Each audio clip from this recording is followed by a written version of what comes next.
it's a mistake to treat violence out of context. It's a mistake to treat it as part of other than a layered system of self-defense. Because I like the way you put it. Like, violence is rarely, I hope I'm not paraphrasing. I think this just, violence is rarely the right answer, but when it is, it's the only answer. I agree with that. I've never had a time in my professional life where Americans have been more concerned about their own self-protection. You know, the great thing about this channel is there's many different aspects to how people use the topic of violence, how they use their martial arts background, their professional background to share information. And today I've got a guy that has been a friend for quite some time. Really lean on him a lot when it comes to the publishing aspect of things. He's helped me out tremendously with my books. His name is Barry Eisler. He writes amazing action novels. What's interesting, though, is he's a former CIA operative. He has an extensive martial arts background. You know, he calls himself kind of a dabbler, but he really isn't. And what's interesting is how he weaves them into his writings. And the character, his main character that he's best known for is John Rain. And the interesting thing about John Rain is he has taught himself how to be an assassin that makes every kill that he does look like natural causes. And what's interesting is that comes from a lot of Barry's background, you know, just his fascination with judo, the fact that he went to Japan to study judo. And we talk all about that in this thing. And why this is good for you is because here's a man that can give information in a very entertaining way, but in a very thoughtful manner as well when it comes to violence. And the other thing that I really admire about him that I talk about in the interview is that he actually trains. He's trained with a lot of different people, and he takes the benefits of that training and puts it into his novels. They are very different. So I hope you're going to enjoy my part one with Barry Eisler. Barry, thanks so much for cutting out time from your schedule to talk with us today and share with my audience. You know, you and I were just talking, and the one thing that struck was when I met you, and I forgot who mentioned you the first time. I got to say it was in the circles of the instructor circles, you know, that everybody talked. You were mentioned. I think I saw you were attending. I don't know if it was Mark McYoung's course or Rory's or somebody's, but you were there attending, and I thought that was really cool. And I reached out to you and said, hey, you know, I don't know if you know who I am, but you know, I really appreciate your approach to things and what you did. Well, yeah, but I just never, you know, it's a small world. So if you do know a couple of players, you probably know, everybody. But what I thought was so unique is that your characters that you develop, now you obviously professionally you come with CIA credentials, you know parts of that world, but you created each character that has a specific approach to using violence. Some of them are tool based, some of them are hand based. The approaches each one uses, you have some characters that are, you can recognize they're just the very direct action type of guys. Yeah. And then you have assassins. And I think what's useful to my audience would be, your relationship. Could you share with everybody kind of your background? You have a very impressive time in Japan where you worked or you participated in one of the legendary places of all time. Yeah. I'll let you talk about that, how it influenced you. And then what I'd love to hear is, your professional side, what you saw with that type of training. So my own background, I guess, goes all the way back to my childhood when I was bullied a fair amount and hated it and wanted to do something about it, which took me into high school wrestling. And I'm proud of the fact that this is, say, 1980. And I feel like I was ahead of the curve in recognizing that wrestling is a really good martial art. Now with MMA, it's just understood and accepted. But at the time, wrestling was mostly conceived of as a sport. Unlike boxing, say, which everyone knows is a sport, but also I think everyone's also looked at boxing as a good way of self-defense, as an effective means of self-defense. Wrestling, I don't think was so thought of that way at the time. So I got into wrestling and became a pretty decent New Jersey wrestler.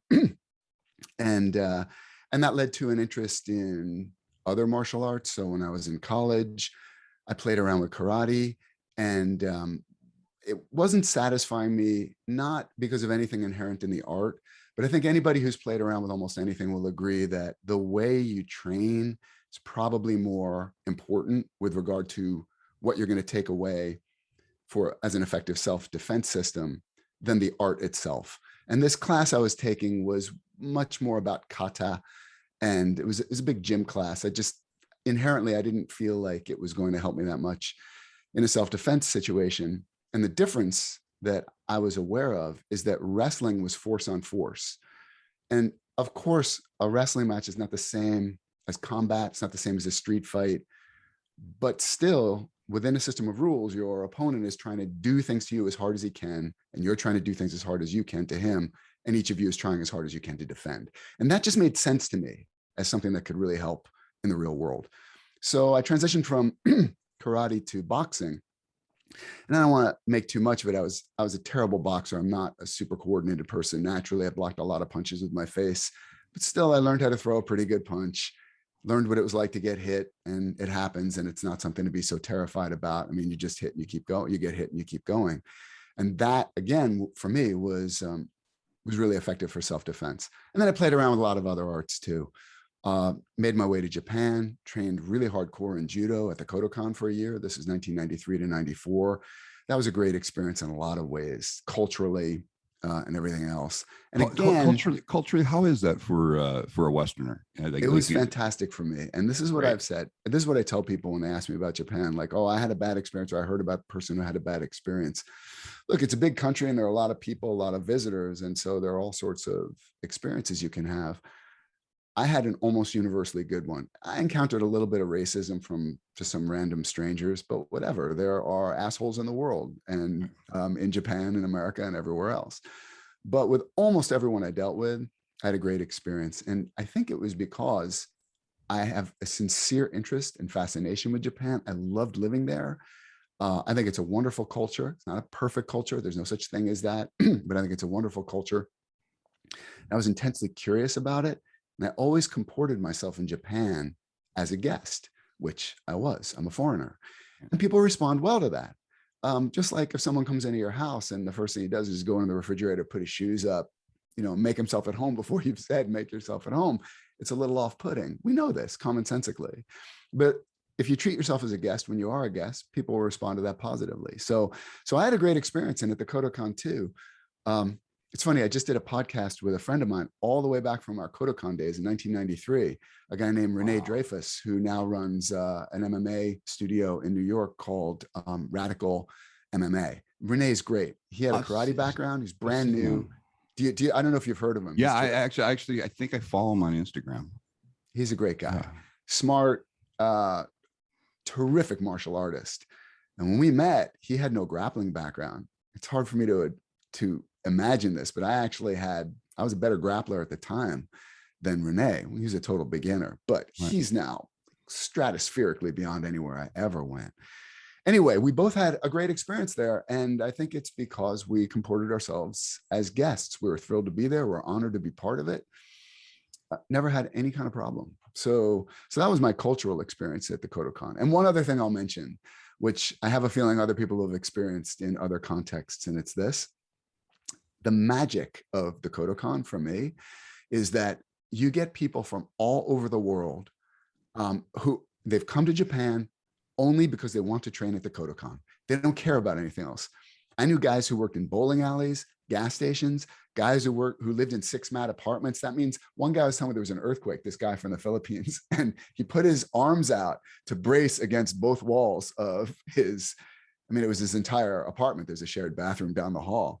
That's how small his living quarters were, but he didn't care because all he wanted to do was train at the Kodokan.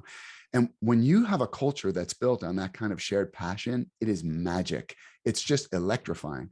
And that's what it was like to train at the Kodokan during the year I was there. It was really wonderful and a great, as I say, great cultural experience, and also a great teaching experience, because the depth of knowledge and experience there, not just among the formal instructors, but among everybody on the mat. It's probably, I don't know, it's not like I've trained in every judo place in the world, so I can't I can't offer a firm opinion on this, but I have a feeling the Kodokan, if it's not unique in this regard, it's at least unusual. It's a magnet for people who are drawn to judo. And so you get a kind of self-fulfilling prophecy of people who are super into judo and they want to train at the Kodokan, and then that draws more people like them, etc. So really great experience.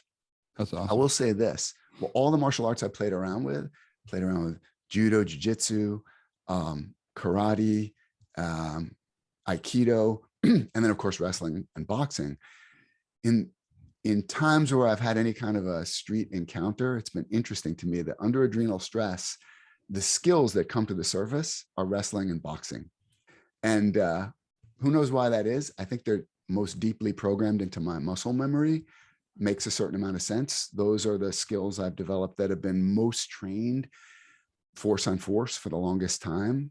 So yeah, you're smiling. So treat it, maybe it's anecdotal, but you have more experience in these things than I do. I think there's something to that. No, that's just it. I mean, I have, it's so funny you're saying that. So, I've got my younger son is 11, and I started him in jiu-jitsu, gymnastics, and all of that. So he had a good balance. But this year in 6th grade, he's joined the wrestling, awesome. The wrestling team, and he's going through it, and he's learned the frustrations of, of learning all of that. He's a very capable kid. Yeah. But the mental toughness that force on force like that builds you early on, especially, and then following it up with boxing is kind of similar for me. Learning to get hit and realize, oh, I'm still here, and you can work through it and stuff. Not that you encourage that, but Barry, that resonates so much, because then it's a very interesting. I've never heard it put this way, but yeah, what did you revert to? You reverted to the thing that you felt was most tested, and you felt most comfortable could get a result, and that's really interesting. Yeah, and I'll tell you one other quick anecdote, and I know this sounds crazy. People who are listening to this, you don't know me. Maybe you think I'm full of it. It's really okay. People sometimes ask me like, well, have you ever used your martial arts? And what I say is, yeah, judo saved my life. And they're like, tell me. And they think it's going to be some kind of a, like a fight story, or I was attacked by 6 ninjas and I used my judo. In April 2001, I fell 17 feet and 7 inches in Tokyo. I was there on business, and I was walking on a street. Anyone who knows Tokyo, Shibuya, Dogenzaka, I was in this part of town where my first novel opens. And I was there just to take a few notes and make sure I got, so I just want to make sure I got some things right. It was about 10 o'clock in the morning. Needed the bathroom, went into a building I know. It's called Shibuya Prime. Again, for anybody who knows Tokyo, not part of Tokyo. I knew the building because it's like a mixed-use office building, entertainment. They have a bathroom. They have bathrooms in a lunch court on the 2nd floor. So I was like, I'll go up. Took the escalator up. The 2nd floor, the lunch court was closed because it was too early. So I'm like, oh, all right, out of luck. And I could see the down escalator opposite where I was, but there was a glass partition about waist high between where I was and the down escalator. The irony of this story is I could have just run down the up escalator, but I didn't do it because I was like, I'm a guest. And people will be like, oh, these Americans, they never follow the rules. So like, all I have to do is vault over this little glass wall and go around and to the down escalator, which I could see wasn't working, but whatever. I just use it as stairs and done. So I vaulted over this wall, and what was on the other side of the wall that superficially to me looked like a floor, it wasn't. It was a thin plastic covering that some construction workers had put in place to conceal the construction work they were doing below. And I know it was 17 feet, 7 inches because I was back in Tokyo a month later on business again. And I took a tape measure with me, morbidly curious about how far I fell. I fell in a perfect judo breakfall. I know this because I don't really remember exactly what happened, but my injuries were consistent with the judo breakfall. And given my choice, I prefer an Ukemi, a breakfall on my left side. I could do it either way, of course, but give me a choice and I'm slightly more comfortable on the left. I could go on and on about this because my reactions I found very interesting. And the ones that I think are probably universal when you have an accident. Right. First of all, I'll say this. I wasn't afraid. It's not because I'm some courageous guy. I couldn't process it. And so I was interested in this. I was like, it occurred to me that perception slightly precedes processing. There's a slight lag. I vaulted over this little glass partition. My feet hit what I thought was the floor. Floor opened up. And I could see that. I could perceive that the floor gave way, but I couldn't do anything with it. I couldn't feel anything about it. I couldn't figure it out, all I could really muster in the half second before I hit the floor was like, huh? And if that even, and then, bam. I had the wind knocked out of me is, I guess, like the worst you can imagine, just like shock to your entire system. Sure. And I was lying there going like, and all I was aware was that, and I remember thinking like a very bad thing had happened. And it interested me that even like verbally, I had reverted briefly to almost a childlike state, a very primal state where the words are, they're not articulate words, a very bad thing. And this is something, by the way, I use in my novels, because I'm pretty sure this is a thing about humans. When we're calm and feeling in control, we use long conjugated verbs and we are at our most articulate, thoughtful. When we're stressed, we start to use much simpler language. We lose our access to all the 10 penny words, the educated words we lose the words we learn from books. And I went through that where in this primal state, I was just like, oh, it's a very bad thing. Then I figured out what happened. Oh my God, I don't know why, but I fell. And then I went to like, am I okay? Because there was some blood on my arm, turned out from superficial cuts. First thing I managed was to get to my feet, which is dumb, I recognize. But again, I think this is universal. I knew I was injured. And somehow, like, it's like, well, if I can get to my feet, can't be that bad, which is dumb because who knows what kind of injuries I had, but it was just instinct. Got to my feet and I'm going like, like wandering around this little enclosed space. I hit a bare cement floor. Jeez. Yeah, I mean, I know. So if you don't know me, I don't mind if you don't believe this. It's whoever's listening, it's okay. But if you know me, I don't make stuff up. This is really my only spectacular story from my life. Okay, there's one funny thing about it. One more thing that I think is universal: the impact of the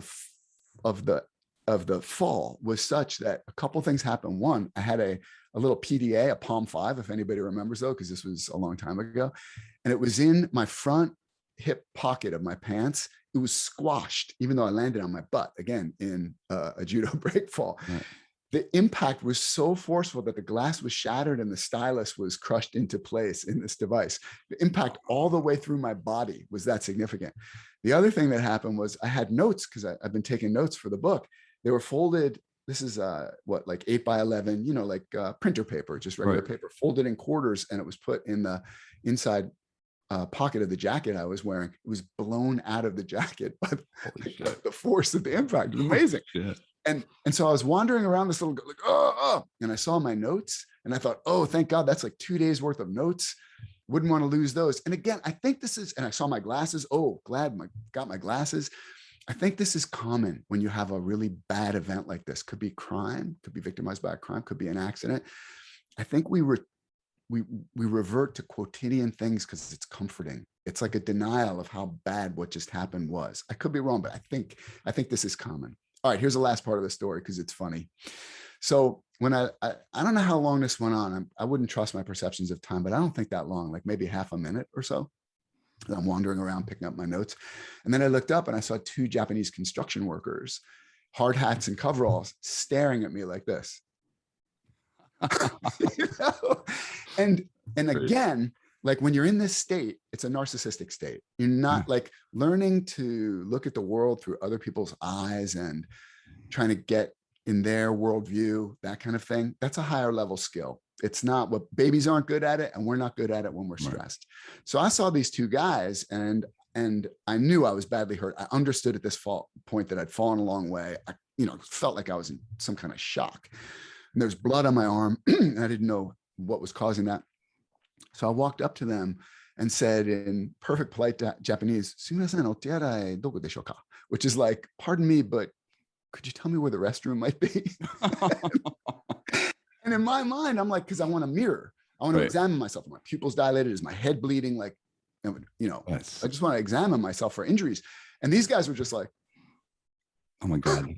They probably thought you were superhuman. And I started getting irritated because I'm like, come on, like, can't you see what happened? I fell, I just had an accident. Obviously I want a bathroom so I can look at myself in the mirror and see like, where's this blood coming from? And they couldn't get it. And afterwards, I realized when I was a little bit more back to myself, I'm like, holy shit, from their perspective, they're just doing their thing. These 2 construction workers in this space. And all of a sudden this white guy burns through the ceiling, like bam, it's the floor, cloud of dust. I stand up, I'm like, guys, can you tell me where the bathroom is? And they just couldn't process it. It's like a bad action movie. It's awesome. I immortalized this, by the way, in my first book, A Clean Kill in Tokyo, where John Rain jumps on the back of a train before it leaves the station, and then he falls off and crawls out of the subway, and two construction workers are like, what the hell is that? So anyway, that is how martial arts, I'm pretty sure, saved my life, because the force you generate from 17 feet 7 inches is unbelievable. And I don't know much about physics, but as I understand it, you're accelerating up until what they call terminal velocity. I don't know how high you have to jump before you stop accelerating and you're just at the fastest you can fall. I wasn't that high, obviously, nowhere near it. But so for every additional inch of height, you're accelerating. I think if that thing had been 1 inch higher, I can't imagine how catastrophic the injuries might have been. As it was, I literally walked away from the accident.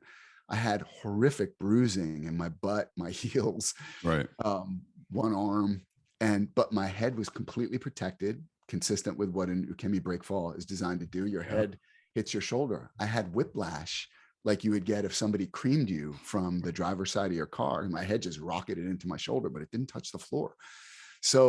So if anybody's curious, I'm here to tell you that an Ukemi breakfall can work from as high as 17 feet 7 inches, although I wouldn't recommend it. Yeah. But I did literally walk away from the accident. It took about 10 months before I was completely back to normal. Anyway, that was a little bit of a digression. Sorry about that. No, the good point about that is, like, I try to tell people all the time, there are additional benefits that you get from combat sports that you just don't get anywhere else. I mean, that ability to be comfortable being thrown, and the way you're able to disperse force probably saved your life, because your body didn't freeze, it didn't go in, and it just took over. That is exactly right. That's the main reason I try to get the kids, like young kids, to do that early on. I want them to get used to have their center of gravity, not freak out when they're up in the air. And it's tremendous. I mean, that story just goes, and you were completely immersed in, trying to come up with plot lines and everything when that happened. So again, your brain just got hijacked and you reverted right back to what you knew. What happened. Yeah. And so I'm very pleased about it, but I'm not proud of it or anything like that, because it just wasn't, it's not anything I was responsible for, except insofar as, luckily, I had done an intense year of judo training at the Kodokan. And obviously that's programmed into my body such that if I'm in midair, without any conscious thought on my part, again, like I wasn't afraid, but that's just because I couldn't process what was going on. If I had been able to process it, I'm sure I would have been terrified. My body just did what it does when it's thrown in the air. Actually, I'll tell you one other thing that's a little bit like this, not exactly the same, but it's along these lines that interested me. So way back when I was with the CIA, so this would have been around 1990, one of my paramilitary instructors, a guy named Carl, and anybody who knows my character Docs, you should know Docs is inspired by Carl. Carl was awesome. Big, scary looking Texan, Hapkido black belt, judo black belt, and a great, hilarious guy. And we used to mess around on our own time, sparring, sometimes like boxing and other times grappling. And one night, Carl was choking me out from underneath with, I don't even remember what it's called anymore, but it's like this kind of choke when you're underneath the guy and you got him in your guard. We were wearing gis that night and I couldn't breathe. It wasn't a perfect choke. So, I had blood going in my brain, but I couldn't breathe and it hurt.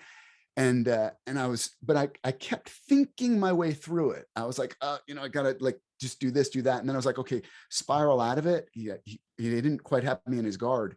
So I somehow got loose of his attempt at guard and tried to rotate out of the choke. And I rotated the wrong way. And I was like, whoa, wrong way. It's making it tighter, kept clear of his guard, went the other way, came out of the choke.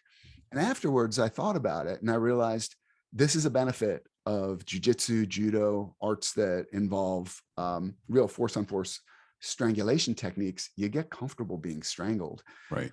Now, would this translate to someone strangling me with intent, like really trying to choke the life out of me in combat? Don't know. I haven't been there, but I think I'd be better positioned in a situation like that than someone who'd never been choked before. Because if it's never happened to you, it's just instinctively frightening. You can't breathe. someone's, it's just instinctive. Someone's choking you. Whereas if you've had it happen 1,000 times, and you've even grayed out on a significant number, it's like, whatever, they're choking me. You can think your way through it. Maybe you got a better chance anyway. Boxing, similar.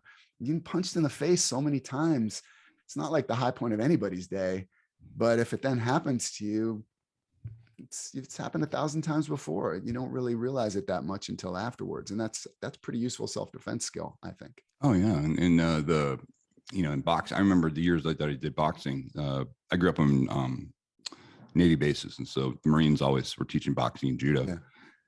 And, but I just remember boxing, like there are times where like, it's the third round, cause we do 3 rounds and you're exhausted in a way that you can't even explain to people, and to the point where you're just kind of hoping he knocks you out or does something like just to end the fight. I mean, your brain goes through all these other things when you're that fatigued and that tired. And that's where you learn a lot. And I talk to a lot of people that have survived situations, and those are the types of experiences that they draw upon to get out of those types of experiences, which is interesting because, your CIA background, you saw obviously, the intelligence side and kind of how people operate, and you're trained. You saw how they look at things like violence, hand-to-hand combat tools, all that other good stuff. Yeah. What I think is interesting is when you went to share your information with the public through your novels, which I think is a tremendous way.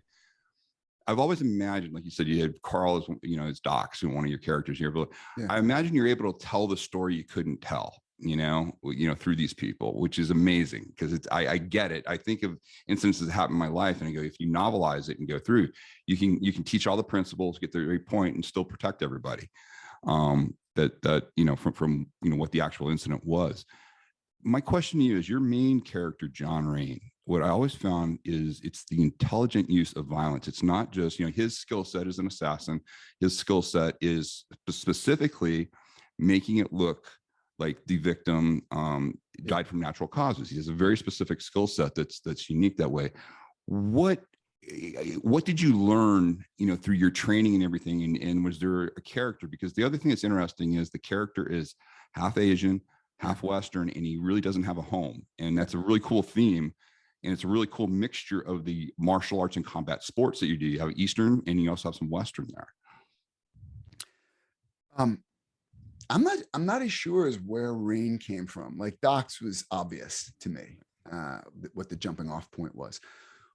With Rain, I think it had to do with something I was talking about just a little while ago, which is that feeling of being a visitor in Japan, which didn't bother me at all. Of course I was a visitor. I mean, it would be extremely presumptuous to be not Japanese and to go over there and expect to be treated like you're Japanese, like it's your home.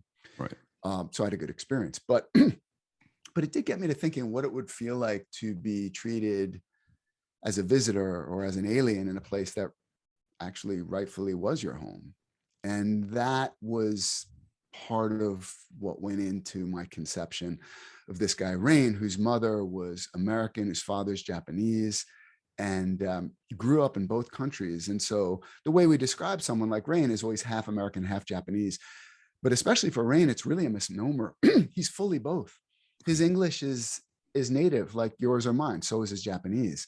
His cultural knowledge, the same. Idiomatic, in-depth. In fact, you could even argue in some ways he's more Japanese than Japanese, right. In the sense that he's attracted to things that most people would agree are sort of the traditional heart of Japan, like judo, for example. But in Japan today, baseball is a much more popular sport than judo.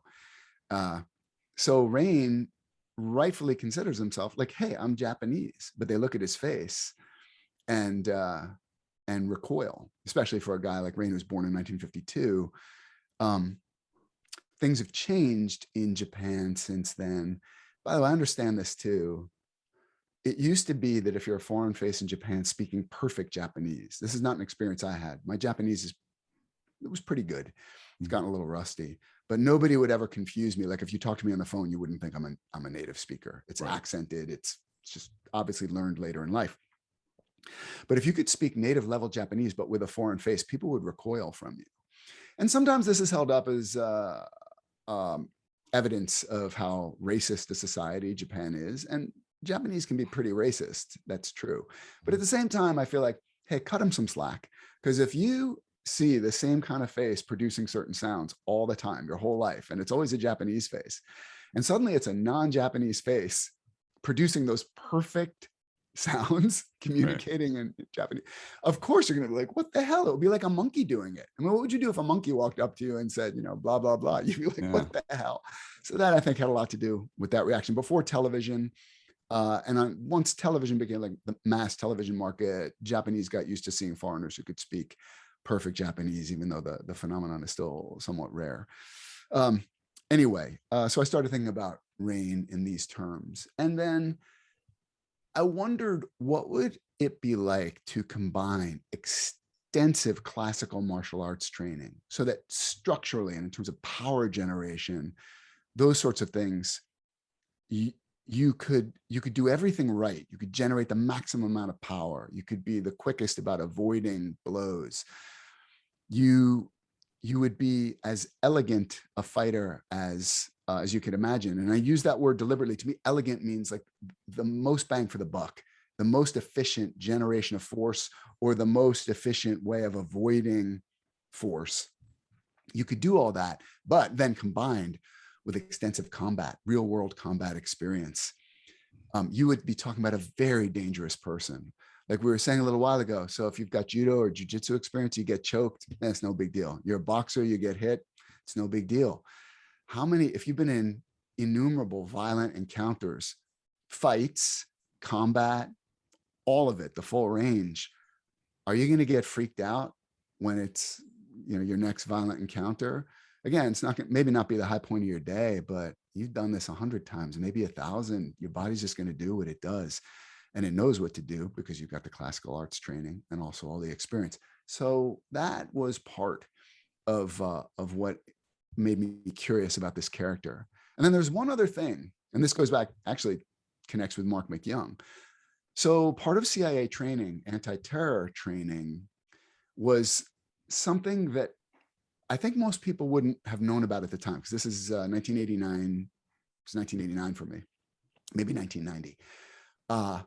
It has to do with like color-coded alert systems, awareness systems. People are really familiar with this stuff now, as it's part of reality-based self-defense. And a lot of people talk about it. Mark McYoung was one of the first people to write about it, at least in my experience, because I read his first book all the way back in 1989, Cheap Shots, Ambushes, and Other Lessons. Great book. Yeah, it's a great book. And so I'm reading this book. It's also hilariously funny. I was reading in bed with my wife, Laura, and she's like, what? Well, all right, what is it? What's so funny? I was like, this guy's amazing. Giving like really important real world lessons stuff that he learned the hard way. And he's got this hilarious delivery. But one of the things he was talking about was color-coded systems of alertness. And without belaboring it, because I have a feeling that most people who watch our podcast are going to be familiar with this, but it doesn't matter what colors you assign to these things. That's not the point. But let's just call them condition white. Is you're in your house, the doors are locked, the windows are closed. You're in a very relaxed state of mind. You don't feel like you're in any danger. You're not paying any particular attention to anything. And then there's condition yellow, where you're out in the world and you're relaxed. You can be in condition yellow all day. By the way, I'm going to pause here to add something that I realized some years ago. And then a friend of mine, another martial artist and terrific teacher, Wim Demir, had the same thought. And I figured, hey, if Wim had the same thought, there must be something to it. When I taught my daughter to drive, it's explaining to her like defensive driving and the kind of mindset you need to be in. For people who aren't familiar with like color-coded awareness systems, this is a good way to understand it.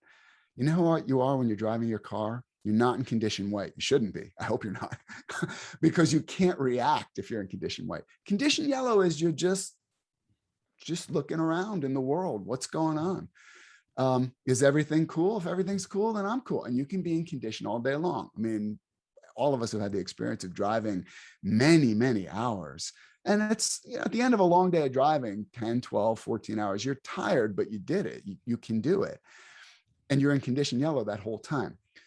Why do you want to be in condition yellow? Because what happens if suddenly like you got a car on your right and then someone is on your left and exactly paralleling you? Now you're boxed in. It's not a good feeling. You want to either accelerate or decelerate or whatever. Just, you don't want to be boxed in. You don't have room to maneuver. Or somebody cuts in front of you and your space is getting used up. You see someone do something that's a little hinky, and you go from condition yellow, which is that relaxed, just looking around at the road, into what's going on here? Is this guy going to be a problem? That's condition orange. And then maybe that guy drives off or whatever. Okay, you go back to condition yellow. But then the guy does something really crazy and like cuts right in front of you. You got to slam on the brakes. That's condition red. You really need to take action immediately. The thing about the different color systems, and again, it doesn't matter what color you apply, is you can't go all the way from one to another. If you're in condition white, it's going to take you a while to get to condition red. I mean, this has been scientifically proven. I know this anecdotally, but my own experience, and everyone I've ever talked to who's ever been in any sort of tough encounter, whether it's on the road or in a self-defense situation, you can't go from white to red. If you actually read a bit about 9/11 and the plane that the passengers fought back and it went down in that field in Pennsylvania, it took those guys a while, not that long. And this is in no way to discount their courage, which is incalculable. They did what humans do. They're just in condition white. You're on an airplane. You don't think anything's going on. To get from that to a decision that they knew might be potentially suicidal. Well, they realized they were going to die anyway, and they didn't want to die on their knees, and they fought back. But to get from just sipping your coffee and reading the newspaper or whatever it is you're doing to a life or death action, it takes a little doing. And they talked about it, and they got themselves from white to red, but it took a little time. Right. If you want to be able to get to red instantly, you got to already be in orange. And if you want to be in orange instantly, you got to be in yellow. That's the way it is. Anyway, I learned that in CIA counterterror training, and it all made perfect sense to me. It was the first time I'd encountered it. And then I was in bed reading Cheap Shots, Ambushes, and other lessons. And I'm like, this guy came to the same conclusions, totally different path. Right. But the principles apply, whether it's on the street or in intelligence or terror, whatever it is you're dealing with, those principles are the same. So what I would say for anyone, all good defense is layered. This is something I realized about John Rain. The way you put it, Tim, is like thoughtful self-defense, thoughtful violence. Yeah, that's how I think of Rain. And he knows that like his innermost layer of self-defense will be violence. That makes sense to me because violence is costly and risky, just is inherently. It's much less risky and much less costly to spot the problem, the ambush, or whatever it is, whatever the problem is going to be, when it's far away and you have lots of time and distance to figure out, and lots of options to figure out how you're going to deal with it. And this is, to the extent I have a complaint about like martial arts or self-defense training, it's a mistake to treat violence out of context. It's a mistake to treat it as part of other than a layered system of self-defense. Because I like the way you put it, like violence is rarely, I hope I'm not paraphrasing, I think this is just, violence is rarely the right answer, but when it is, it's the only answer. I agree with that. You don't want to make it your first or only answer. You want to have a layered system of security, layered self-defense system, such that you spot the problem earlier, you have lots of options that are less costly and less risky than violence. And only if those other outer layers of security have all failed are you left with your innermost layer of security, which might be your martial arts moves, your gun, your weapon, whatever. That's the way I think to approach self-defense in the world, just like it's the way to approach safe driving. You don't want to have to figure out what to do when that guy who's been weaving across the road in front of you for the last half mile, you hadn't noticed that. And now suddenly he swerves into you and you got to take dramatic action. Like, okay, hopefully you'll be able to do it. Good luck. But it would have been a lot better off if you could see somebody a half mile up the road swerving and say, I don't want to get anywhere near that. It's not costly. It's not risky. Okay. So that's a great place for us to start. We're kind of defining, when you'd ever use the tool of violence. And, you hear his history, how, I thought it was interesting, like how, his martial arts training saved his life in a very unique way.